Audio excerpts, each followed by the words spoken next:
Have you ever felt a single moment change your life forever? By the time you realize what's happening, it's already too late. I still remember the night I swiped right on him. His name was Marcus, his smile genuine behind a scruffy beard, and we had 3 mutual friends who'd sung his praises.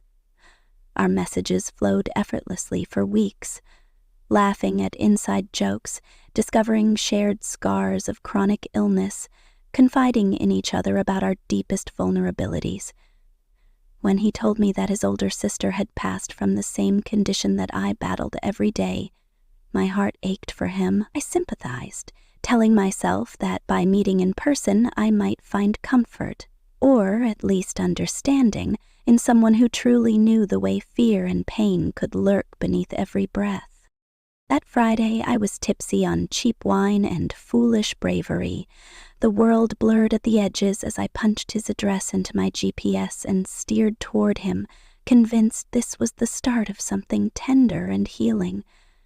I arrived at a ramshackle bungalow nestled at the end of a dead-end street, its weather-beaten siding sagging like tired flesh. A single bare bulb flickered by the front door, and the moment I stepped onto the porch, a rancid stench assaulted me, like 1,000 decaying corpses crowded into a confined space. Yet intoxication coursed through my veins, dulling my senses, so I chalked it up to a stray animal trapped beneath the floorboards.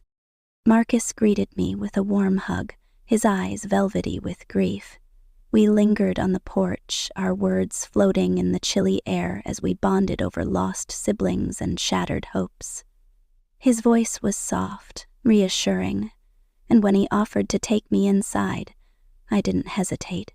The interior was a cavern of clutter, mountains of dusty boxes, dismembered furniture, and broken trinkets, piled haphazardly as though he'd hoarded every fragment of his sister's life. My head spun, but I laughed it off, attributing the disorder to eccentricity.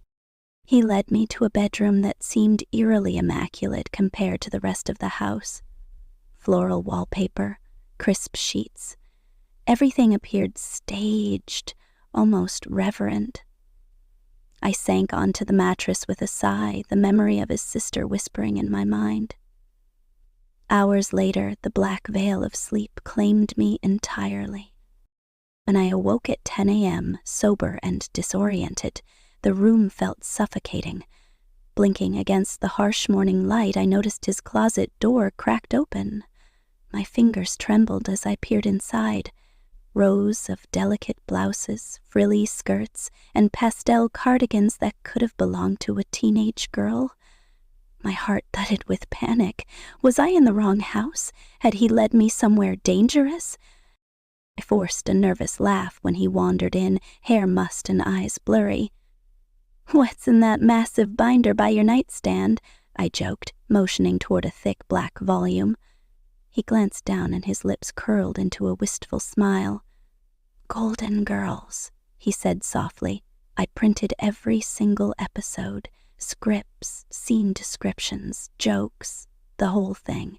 She loved it. We watched it together. Always together. I chewed my lower lip, battling the urge to run. He sat beside me and ruffled through the pages like they were ancient scriptures. His grief radiated from him in waves, and I felt a pang of sympathy, yet something about his gaze made my skin crawl. "I work in file management," he murmured, deflecting my earlier query. His vague answer unsettled me. The man who dealt in files, yet hoarded decades-old sitcom scripts in print? It didn't add up. As I sat up, the pillow I'd been resting on slid off the bed. The bare foam was stained a dark, crusted red that gleamed in the light. I recoiled. That wasn't rust or wine. This was dried blood, thick and clotted, soaked into the fabric, clotting blood that had been coughed up, perhaps from desperate lungs gasping for breath. My breath hitched. I gripped the binder, trying to steady my shaking hands. "Was this your sister's room?" I whispered. He looked at me with a sorrow so raw that I felt my own eyes fill. "Yes," he said, "this was her sanctuary. When she was here, dying, I held her on this bed. I haven't washed a single thing. It comforts me to be close to her, to remember her last moments. My stomach churned, but my empathy fought the fear. He leaned toward me, and, stunned, I realized he was trying to kiss me. My heart pounded as I recoiled, pushing him away. My phone hit the floor and skidded under the bed. Desperation flared through me. I had to escape this haunted shrine before something unspeakable happened. I crouched, stretching my arm beneath the bed to snatch my phone. My fingertips brushed something cold and soggy, the tangle of coarse hair. Panic exploded in my chest as I pulled back. Under the bed lay a half-collapsed form, flesh mottled and slick with decay. The once bright gray of her skin was now a ghastly bruised purple.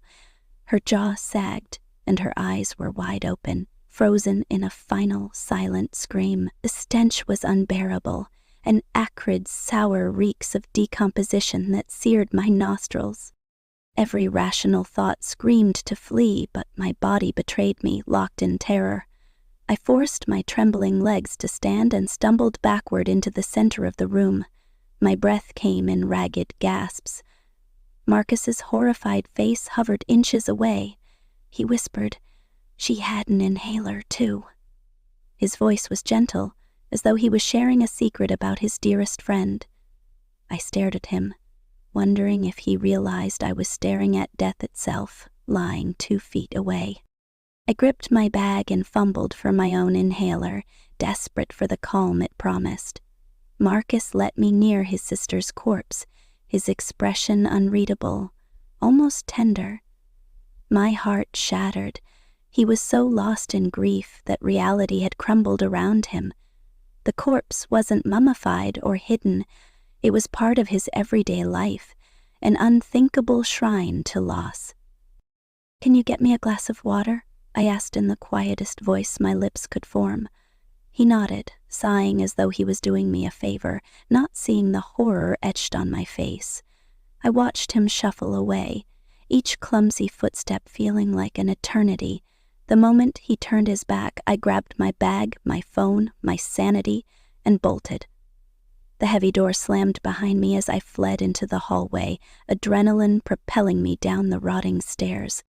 I drove away in a blur, the engine roaring like a hunted animal. The rotting house shrank behind me, swallowed by the night's darkness. Through my rearview mirror, I saw Marcus standing in the doorway, screaming in anguish. His voice cracked the silence of the street as I raced down the road, tears streaming, mind racing with fearful questions. How had he kept her here, in that living funeral? How many nights had he cradled a corpse, mistaking decay for comfort? When I reached my apartment, my hands shook so violently I could barely dial 911. I stammered through the horror I'd witnessed, the smell, the blood, the corpse beneath his bed. The dispatcher's calm voice was a lifeline, promising help. The next morning I learned Marcus had been arrested. Charges of abuse of a corpse and unlawful confinement of human remains. He'd been transferred to a psychiatric hospital where, witnesses said, he mumbled Golden Girls lines and pleaded for his sister like a child lost in an endless nightmare. But no charges could exorcise the memory of her face. The hollowed eyes, the lopsided grin of death, the way her skin had curled like ash. At night, I wake drenched in sweat, seeing those eyes flicker beneath my bed. I check every closet, every corner, afraid the stench of rot might follow me home. Sometimes I wonder if grief can twist a person so deeply that they become a ghost themselves, haunting the living with their broken heart. I share this story now not to terrify you for Halloween, but because it's real. Because sometimes the scariest monsters aren't hiding in the dark, they're crouched beside you, convinced they're doing the right thing. They curl around pain like a blanket, suffocating anyone who gets too close. And by the time you realize the truth, there's no turning back.